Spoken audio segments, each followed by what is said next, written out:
Imagine paying $1,500 for the AKAI Force and you still can't arrange your beat.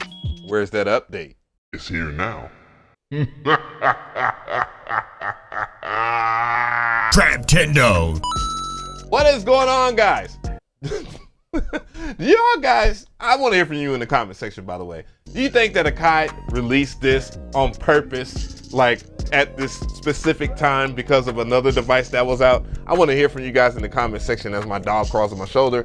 But yeah, the new release is here. AKAI Force 3.0.5. Yes, the name is as ridiculous as it took to release this joint. I mean, a year later, now we finally get an arranger.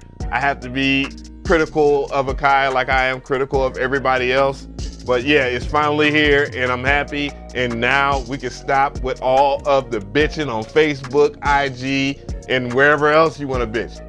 Oh, no, that's not gonna stop. They already talking about the NPC getting the arranger. But other than that though, I will go over the release notes. I will have that linked in the description box. So if you want to find out all the details, I've already did a full stream where I went over the lazy chop and all that stuff. So I won't do that in this video, but I will do a quick review on it and weigh in with my hot takes because I still have some things that I think AKAI should get right with another update in the future. I do apologize for the darker than usual presentation. It was necessary for me to show some of the detail in the screen. I don't have the best camera.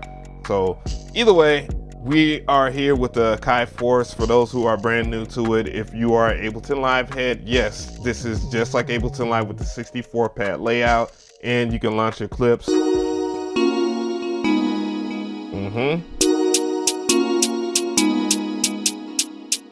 And as you can see, it scrolls just like it too as well. So those are some of the things, the nuances about it. But now it has its own timeline to where you can record stuff in an arranger. So yeah, I think that's something that everybody's going to appreciate. So what I'm going to do is show you some of the new shortcuts. So one of the newer shortcuts is pressing and hold record, and then it will tell you to clip if you want to record to your clip or to the arranger, and then settings, and then retro record. So you go into settings, you can see where you can set things up for success depending on who you are and how you work.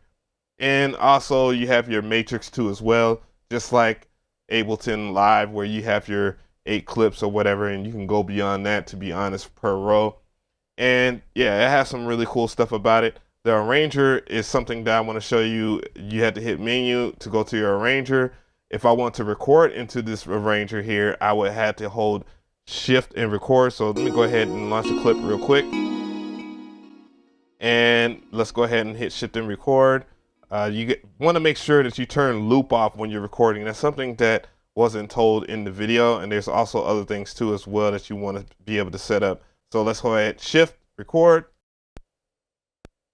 launch the clip, and you'll see it record. So I'm going to go ahead and lay this out. So you're not going to see all of it, but just some of it. And you can zoom in too as well. So you can see it go in real time. And that's actually a really dope thing that I really like about it. All right, let me go ahead and bring in some stuff. Hey.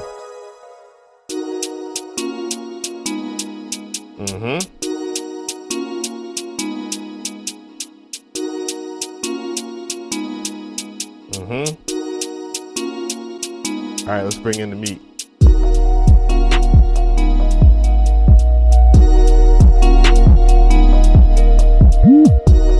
Yeah.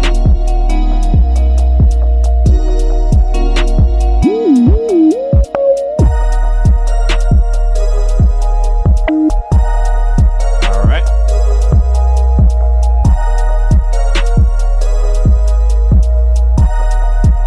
Bring in some more elements here.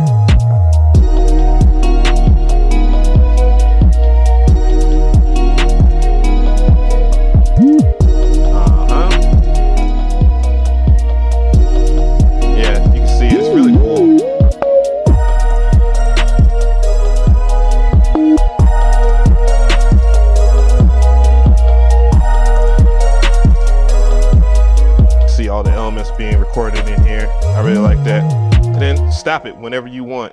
Okay, so the one thing I do want to focus on as far as you can pinch it in and out, so you can zoom in and out. One thing you will notice that my encoders are not lit up. If you can actually see the encoders, they're not lit up like how they were in Andy Mack presentation for AKAI, and I wonder why it's not like that.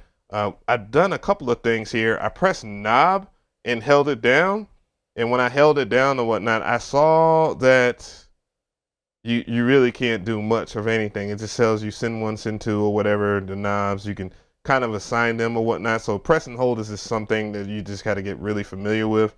I'm not going to really mess with that. But other things that you can do, you can drag this down and then it'll have more related stuff. But what you want to do is if you press play, you'll see that the arranger is not moving. So what I'm going to do here is go back to the arranger. And you can see the different tracks. Of course, you can arm it too as well. But you want to use this button right here where it says back to the arranger. Now it will play. And now I'm in the arranger playing all my stuff in the linear timeline. You can select a track.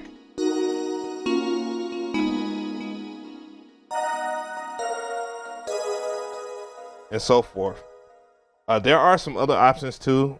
You will see that if you go to the bottom part of the screen, and then you can see your related clip information. And yes, it's vectoral. It's really cool. One of the things I really wish that you could do on this right here is like rearrange your tracks. I wish you could do that on the AKAI Force altogether. That's one of the things I think a lot of people always talk about as far as future updates or whatnot. Not a big deal, but you know, it's not game breaking either. So, but you can do some more editing and it'll be relative to whatever you do. You can edit out your MIDI notes, and let's go ahead and do that. Boom. I can go delete that. Just going to do shift. Shift brings up more information here. So I'm going to cut that part out, and now I don't have those bells in that part of the song. Holding shift and then using the data wheel should do some other stuff, but right now, okay, I had to go shift and get out of that little menu there. I had to get out of the menu, then do the shift, but that moves the playhead, just in case you was wondering, because that was one of the things in the video that wasn't explained very well. But that's okay, that's cool. But yeah, it's there. But one thing I do want to point out is this right here. Of course, when you get to a certain point, you're gonna want to bounce down the beat or whatever. You will hit the save button, and then it's gonna bring up these options right here. And this is where you got to be very careful, because when you go to audio mix down, so when you get to this part right here, you'll notice that you'll see N bar and it'll say 12,600. And if I go back, if I cancel and go back here, that is not the N bar. The N bar for this right now is at about 20 something. So you got to be careful and set that up for success. Hopefully AKAI will make it to where you can get this right, but you can set it up right here so that when you go to like export, so I'm going to go ahead and just type in 29. Boom. So you can use that number. Let's go ahead and test that out. Let's hit save, and let's go to audio mix down and see it's an M bar there.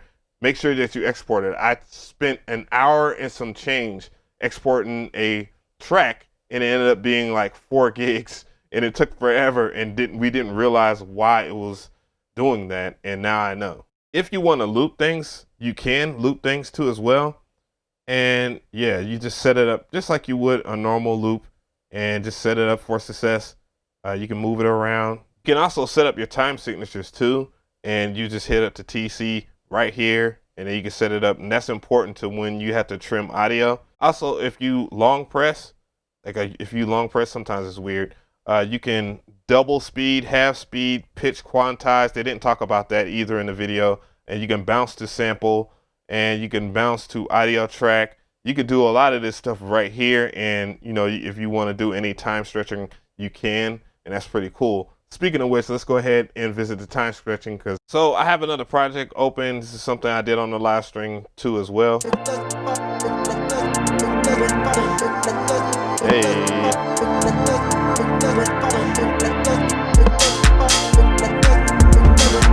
All right, so now that we're in here, I'm just gonna go ahead and I'm gonna stop all of the melodics right now, and we're gonna focus on this one right here. I can go to this clip, and when I go to the clip here, I can just go and select the clip. You see that this clip has audio in it. So the way time stretch works, of course, with melodics and stuff like that, is that it's going to calculate it to its best BPM. And for some reason, the AKAI Force does a really good job. As long as if the clip itself is properly chopped, it won't have any issue with that, but you can adjust that too as well. It'll tell you to trim clip or whatnot, and you can do that automatically. But this is where we're going to mess with the time stretch here. What I'm going to do is go to the BPM right here at the top part of the screen and slow it down.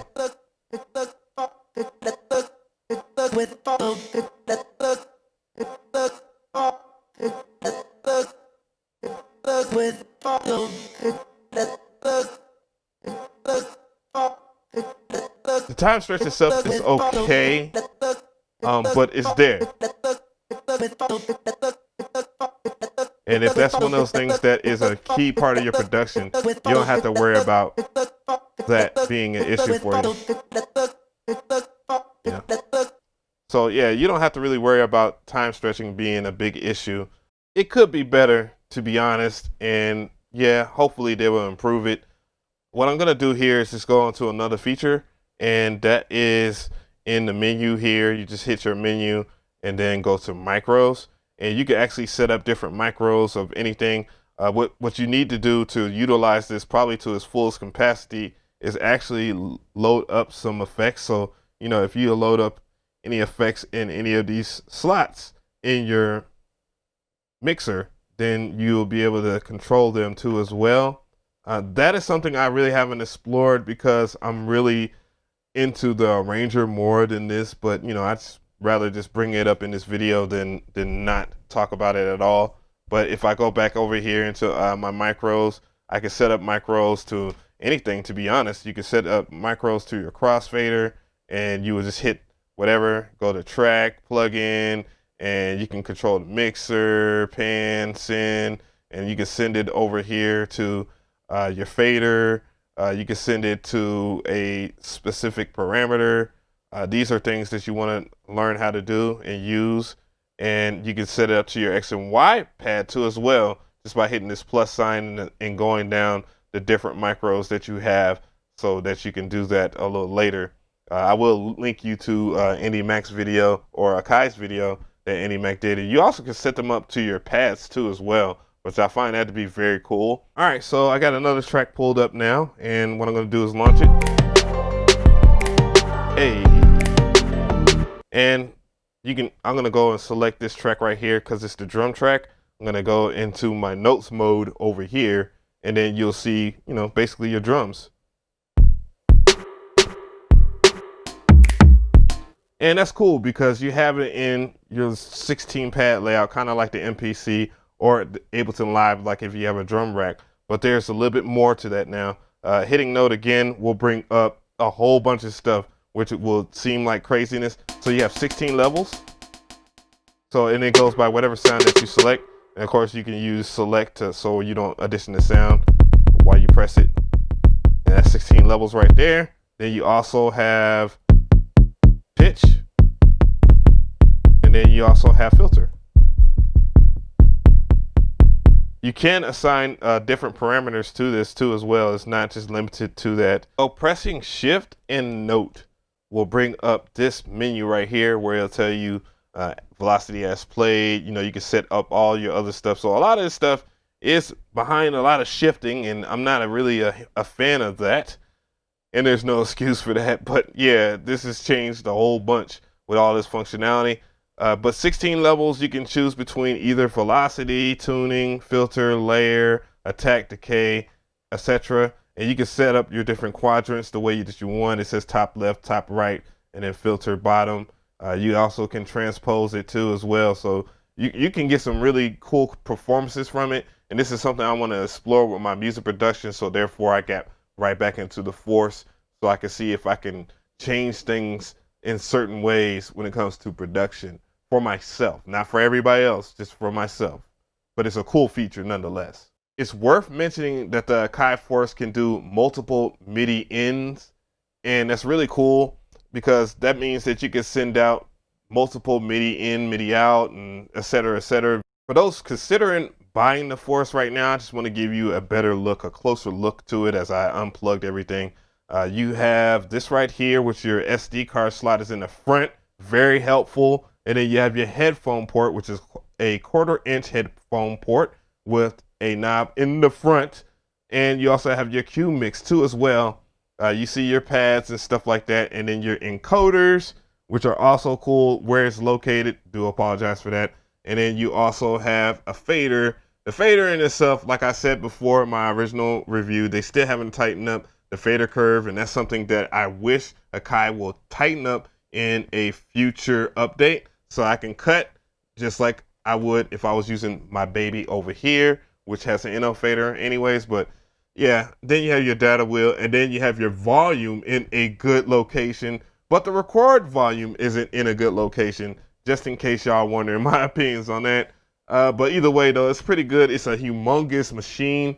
It's probably the biggest, second biggest to the MPC-X if you're thinking about getting the latest AKAI line. And this is where you will see all of your parameters and stuff like that. It is really nice to mix on this, to be honest. Really, really nice, to be honest. But this is the biggest selling point right here. I think that a lot of people will be happy for the new price point now, because I think it's like under $1,000. And that's a really good price point too. For something that has CV-in gate and then has 4 outs. And that's really cool. I think that's really cool that they have 4 outs for this, and you can control where you route them to as well for those who want to know that. But I don't like this part right here, the 3.5 millimeter to 5-pin DIN adapters that you will use. They come with it, but the 3.5 MIDI, But at the same time, I guess a lot of people can deal with that. I don't like the fact that you have to control your record gain in the back, but every unit is like that now. I don't know why. Please stop doing that. Go back to the old school. But anyways, this is the biggest selling point, and it is the combo jacks, the XLR 1/4-inch combo jacks, because it does allow you to plug up a guitar. It allows you to plug up a microphone, and this just gives this machine more potential to be a all-in-one studio. And I hope in the future that they implement disc streaming. That is one of the things that I really want from this unit. And yes, you have your USB hub here. You got 2 USB ports. Then you have your USB type B, which is 3.1. 3.1. That's really good. And this also does have Wi-Fi too. It's Wi-Fi, and then it has an Ethernet port. So if you want to download stuff from Splice, you can. And then of course your power. This is not battery powered at all. They do have like a backup battery just in case a storm happens, and you can save your file after the fact, and then your power button.